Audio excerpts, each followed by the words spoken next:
बिस्मिल्लाहिर्रहमानिर्रहीम। अस्सलाम वालेकुम डियर स्टूडेंट्स। आज हम बायोटेक्नोलॉजी चैप्टर 8 के बाकी टॉपिक्स को कवर करेंगे।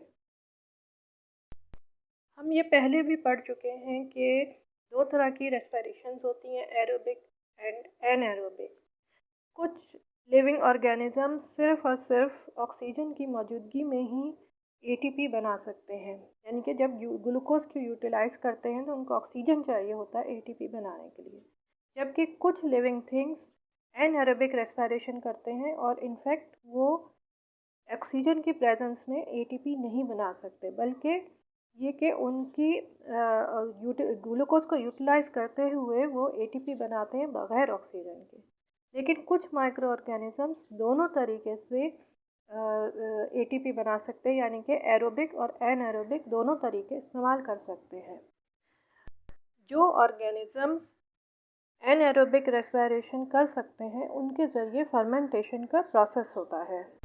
अब फर्मेंटेशन क्या है, फर्मेंटेशन को हम कैसे डिफाइन करते हैं? तो fermentation is the process by which living organisms such as yeast और bacteria are employed to produce useful compounds और प्रोडक्ट्स।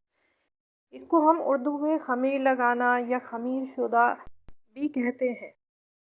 फर्मेंटेशन वो प्रोसेस है जिसमें हम लिविंग ऑर्गेनिजम्स, माइक्रो ऑर्गेनिजम्स को इस्तेमाल करते हैं। उनके जो एंजाइम्स रिलीज़ होते हैं उसके ज़रिए केमिकल प्रोसेस होता है एनएरोबिकली, और उससे नए कंपाउंड्स, यूज़फुल कंपाउंड्स बनते हैं। फर्मेंटेशन का इस्तेमाल सदियों से होता आया है, जबकि दही और पनीर बनाई गई और डबल रोटी बनाई गई। फर्मेंटेशन की दो मेजर टाइप्स हैं, लैक्टिक एसिड फर्मेंटेशन और अल्कोहलिक फर्मेंटेशन, या जिसको एथेनॉल फर्मेंटेशन भी कहते हैं। लैक्टिक एसिड फर्मेंटेशन के प्रोसेस में जो ग्लाइकोलिसिस का प्रोसेस होता है उसमें जो पायरुविक एसिड रिलीज़ होती है वो लैक्टिक एसिड में चेंज हो जाती है। ये इस किस्म की फर्मेंटेशन जो बैक्टीरिया करते हैं उनका नाम स्ट्रेप्टोकोकस और लैक्टोबैसिलस स्पीशीज़ है, और ये इस्तेमाल होती है मिल्क को कन्वर्ट करने में, योगर्ट में या फिर चीज़ बनाने में। लैक्टिक एसिड फर्मेंटेशन में जब पायरुविक एसिड के मॉलिक्यूल्स लैक्टिक एसिड में कन्वर्ट होते हैं तो NADH NAD+ बनाता है। इसके दौरान ATP रिलीज़ होती है। NAD दोबारा ग्लाइकोलिसिस के प्रोसेस में यूज़ होता है और इस तरह से ये साइकिल चलता रहता है। लैक्टिक एसिड फर्मेंटेशन की एक एग्जांपल ये भी है कि जब हम तेज़ भागते हैं या कोई भी स्ट्रीनियस एक्सरसाइज करते हैं तो हम अपने मसल्स को बहुत ज़्यादा इस्तेमाल करते हैं, और इसलिए यहाँ पे एनएरोबिक फर्मेंटेशन होती है जिसके ज़रिए लैक्टिक एसिड प्रोड्यूस होता है, और यही लैक्टिक एसिड हमें पेन्स एंड एक करता है। अल्कोहलिक फर्मेंटेशन में पायरुविक एसिड चेंज होता है अल्कोहल और कार्बन डाइऑक्साइड में। इस प्रोसेस में भी NADH NAD में कन्वर्ट होता है और ATP रिलीज़ होती है। ये NAD आगे दोबारा यूज़ होता है इसी साइकिल को कंटिन्यू करने के लिए। इस तरह ये प्रोसेस कंटिन्यू रहता है। ये फर्मेंटेशन जो ऑर्गेनिजम्स करते हैं उनमें कुछ बैक्टीरिया शामिल है और यीस्ट, सैक्रोमाइसिस सर्वेसाइसी शामिल है। इस टाइप का फर्मेंटेशन को यूज़ करते हुए ब्रेड, वाइन और बायोफ्यूल्स बनाए जाते हैं। अल्कोहलिक फर्मेंटेशन के ज़रिए जब ब्रेड बनाई जाती है तो उसमें जो कार्बन डाइऑक्साइड प्रोड्यूस होती है वो कुछ बबल्स बनाती है, जिसकी वजह से ब्रेड एक्सपेंड हो जाती है, यानी कि फूल जाती है, और बबल्स की वजह से स्मॉल होल्स भी बनते हैं जो कि ब्रेड को लाइट और फ्लफी रखते हैं, और ये होल्स हमें यूजुअली ब्रेड के ऊपर नज़र आते हैं। फर्मेंटेशन का प्रोसेस इंडस्ट्रियल बायोटेक्नोलॉजी का एक अहम हिस्सा है। पहले ज़माने में फर्मेंटेशन की टेक्निक्स के लिए पुराना बचे हुए खाने को यूटिलाइज़ किया जाता था और उससे न्यू फूड प्रोडक्ट बनाया जाता था।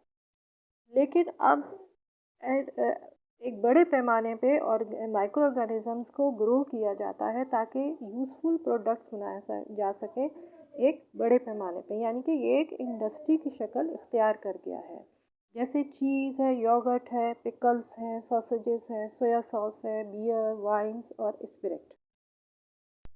फर्मेंटेशन के प्रोसेस के ज़रिए जो फूड्स बनते हैं उनमें हेल्पफुल ऑर्गेनिजम्स और एंजाइम्स होते हैं जो कि इन खानों को ईजियर टू डाइजेस्ट बनाते हैं, यानी कि ज़्यादा तेज़ी से हज़म होते हैं। और इसके अलावा उनकी लाइफ भी लॉन्ग होती है, यानी कि वो नेचुरल प्रिजर्वेटिव के तौर पे एक्ट करते हैं और ये फूड्स लॉन्ग टाइम के लिए रखे जा सकते हैं और फ्रिज के यूज़ को भी कम करते हैं। अब ये कि प्रोडक्ट्स ऑफ फर्मेंटेशन क्या हैं, या फिर ये कि फर्मेंटेशन के ज़रिए कौन कौन सी यूज़फुल प्रोडक्ट्स बनाए जा रहे हैं। तो इसमें डेयरी प्रोडक्ट्स हैं जैसे कि योगर्ट और चीज़, सीरियल प्रोडक्ट्स हैं जैसे कि ब्रेड और cakes, fruit and vegetable products हैं जैसे flavourings, candy, fruit juices. Pickling के प्रोसेस में भी फर्मेंटेशन ही इन्वॉल्व होती है। जिन फूड्स को ज़्यादातर पिकल्ड किया जाता है उनमें बीन्स, अनियंस, कॉलीफ्लावर्स, कुकम्बर्स, टोमेटोज और कैबेजेस शामिल हैं। कुछ नॉन फूड प्रोडक्ट्स भी होते हैं जो फर्मेंटेशन के ज़रिए बनाए जाते हैं। इनमें antibiotics, detergent, insulin, growth hormones, cellulose, monoclonal antibodies, ऐसे केमिकल्स और मेडिसिन जो कि ट्यूमर्स को डिज़ोल्व करते हैं या फिर ब्लड को क्लॉट करने के लिए यूज़ होते हैं। फर्मेंटर्स क्या है? फर्मेंटर्स वो कंटेनर्स होते हैं जिनमें बैक्टीरिया और फंजाई को लार्ज स्केल पे ग्रो किया जाता है, यानी कि बैक्टीरिया, फंजाई, सारे तमाम माइक्रो ऑर्गेनिजम्स को जिसके ज़रिए फर्मेंटेशन का प्रोसेस करना है उनको एक आइडियल एनवायरनमेंट में ग्रो किया जाता है। फर्मेंटर्स के ज़रिए ऑर्गेनिजम्स को एक कंट्रोल्ड एनवायरनमेंट दी जाती है जिसके ज़रिए उनकी एक ऑप्टिमल ग्रोथ होती है, क्योंकि इनमें ऐसे फैक्टर्स को कंट्रोल किया जा सकता है जैसे nutrients, oxygen, growth inhibitors, pH और टेम्परेचर, जिसकी वजह से ऑर्गेनिजम्स बहुत ज़्यादा तादाद में ग्रो करते हैं। और फर्मेंटर्स के ज़रिए जो भी मटेरियल होता है उसको बल्क क्वांटिटीज़ में प्रोड्यूस किया जा सकता है। इसीलिए medicines, insulin, human growth hormone और दूसरे प्रोडक्ट्स भी मैसिव अमाउंट प्रोड्यूस की जा सकती है इनएक्सपेंसिव तरीक़ों से। जेनेटिक इंजीनियरिंग की डेफिनेशन हम पिछली वीडियो में भी डिस्कस कर चुके हैं। जेनेटिक इंजीनियरिंग से क्या फ़ायदे हुए, किस तरह से उसको यूज़ किया जा रहा है। जेनेटिक इंजीनियरिंग के ज़रिए साइंटिस्ट ने जीन को आइडेंटिफाई करना सीखा, कौन सी जीन कौन सी प्रोटीन्स को प्रोड्यूस करती है। उसके बाद उस जीन को उस डीएनए में से कट किया गया या उस सीक्वेंस को कट किया गया और फिर वो जीन एक वेक्टर में डाल दिया गया जो कि या तो प्लाज्मिड होता है या फिर बैक्टीरियोफेज होता है। और फिर उस वेक्टर को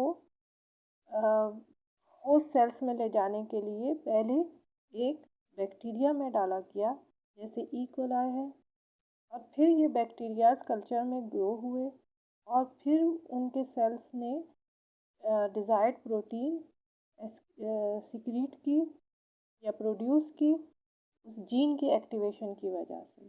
फिर उस प्रोटीन को प्योरीफाई करके यूज़ किया गया। जेनेटिक इंजीनियरिंग के लिए क्या टूल्स इस्तेमाल होते हैं या किन चीज़ों को यूज़ करके जेनेटिक इंजीनियरिंग अचीव की जाती है। तो उसमें सबसे पहले है रेस्ट्रिक्शन एंजाइम्स। ये नेचुरली ऑकरिंग एंजाइम्स हैं जो कि बैक्टीरियाज यूज़ करते हैं as a defence mechanism viruses के डीएनए को कट करने के लिए। इसलिए इस तरह के बहुत सारे रेस्ट्रिक्शन एंजाइम्स हैं जिनको अब रिसर्चर्स यूज़ करते हैं सीज़र के तौर पे, जिनसे वो स्पेसिफिक डीएनए सीक्वेंस को कट करते हैं। दूसरा एंजाइम है डीएनए लाइगेज।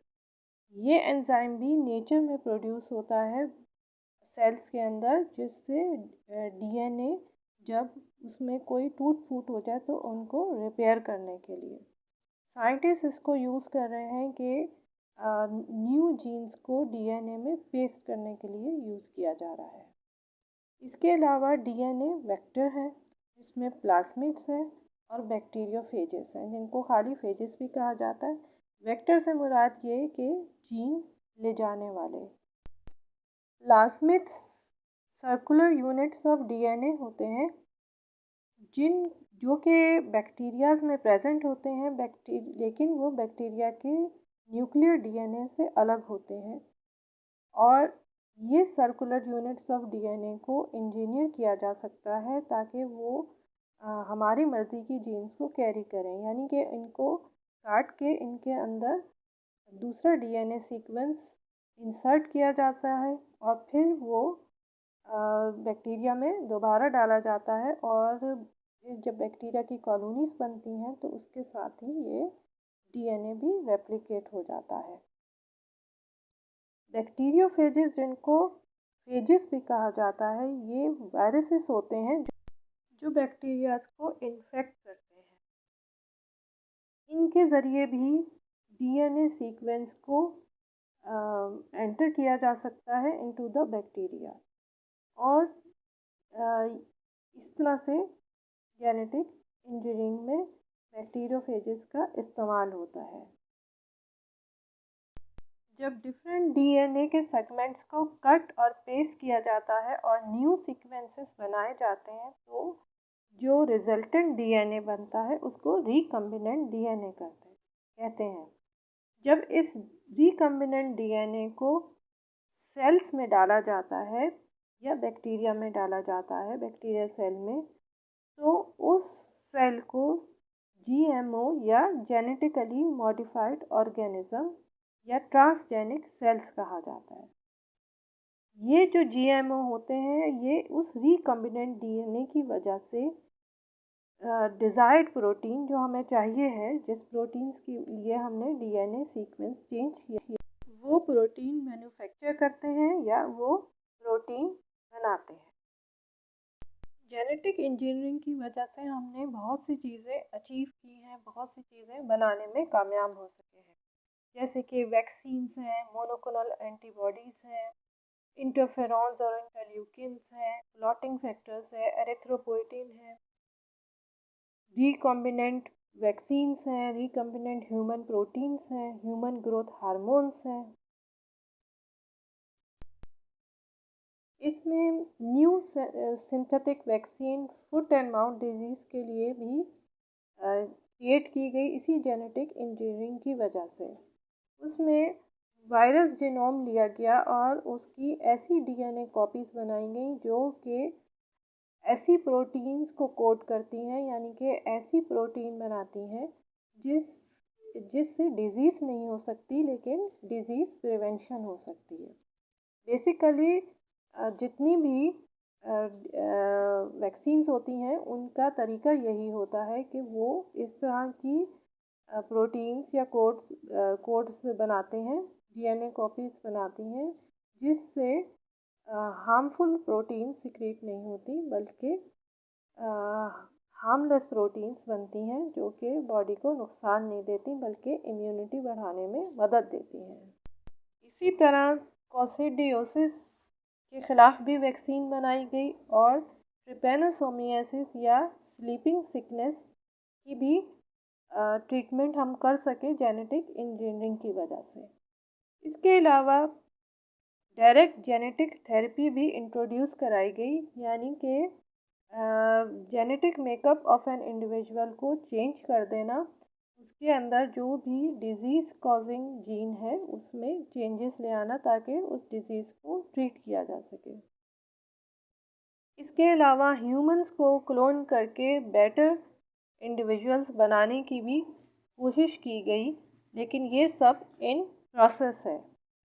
इसके अलावा जेनेटिकली मॉडिफाइड फूड्स, जिनको जीएम फूड्स कहा जाता है, ऐसे फूड्स बनाए गए जो कि ज़्यादा रेजिस्टेंट हो इंसेक्ट्स और वायरसेस के लिए और हर्बिसाइड्स से भी। इसके अलावा जेनेटिक इंजीनियरिंग के ज़रिए ह्यूमन जीन्स को शीप में डाला गया, जिससे शीप अल्फ़ा 1 एंटीट्रिप्सिन मिल्क में सीक्रेट करती हैं। इस अल्फ़ा 1 ट्रिप्सिन को यूटिलाइज़ किया जाता है कुछ लंग डिजीज़ में। इसके अलावा ह्यूमन इंसुलिन बनाई गई, जिसमें एक जीन जो कि ह्यूमन इंसुलिन बनाने के लिए रिस्पॉन्सिबल होती है, उस जीन को कट किया गया और फिर ई कोलाई बैक्टीरिया के प्लाज्मिड में उसको इंसर्ट किया गया और फिर इस प्लाज्मिड को दोबारा बैक्टीरिया में इंसर्ट किया गया। इस तरह ई कोलाई बैक्टीरिया ने जब रेप्लिकेट किया तो बहुत सारी इंसुलिन प्रोड्यूस हुई। इस इंसुलिन को कलेक्ट करके प्यूरिफाई करके साइंटिस्ट ने डायबिटीज़ को ट्रीट करने के लिए इस्तेमाल किया। अब हम अपने लास्ट टॉपिक की तरफ आते हैं, सिंगल सेल प्रोटीन्स और उसके यूजेस। वर्ल्ड वॉर 2 में जब प्रोटीन्स और विटामिन्स की कमी महसूस होने लगी क्योंकि खाने पीने की चीज़ें कम हो गई थी, तो जर्मन्स ने यीस्ट और मोल्ड के ज़रिए फूड बनाना शुरू कर दिया, जिससे आइडिया मिला कि लार्ज स्केल पे माइक्रो ऑर्गेनिजम्स को यूज़ करके एडिबल प्रोटीन्स बनाई जा सकती हैं। उसके बाद सिंगल सेल प्रोटीन की जो टर्म है वो 1966 में इस्तेमाल होना शुरू हुई। सिंगल सेल प्रोटीन्स एक प्योर प्रोटीन नहीं होती, बल्कि ये होल सेल्स होते हैं बैक्टीरिया के, यीस्ट के, फंगाई या एल्गी के, और इनके अंदर carbohydrates, lipids, nucleic acids, mineral salts और विटामिन सब मौजूद होते हैं। इस तरह ये एक विटामिन और प्रोटीन रिच डाइट होती है और ये डाइटरी सप्लीमेंट्स में या एनिमल फीड्स में यूज़ होती है। उम्मीद है ये वीडियो आपके लिए यूज़फुल साबित होगी। दुआओं में याद रखिएगा। चैनल को लाइक और सब्सक्राइब करें।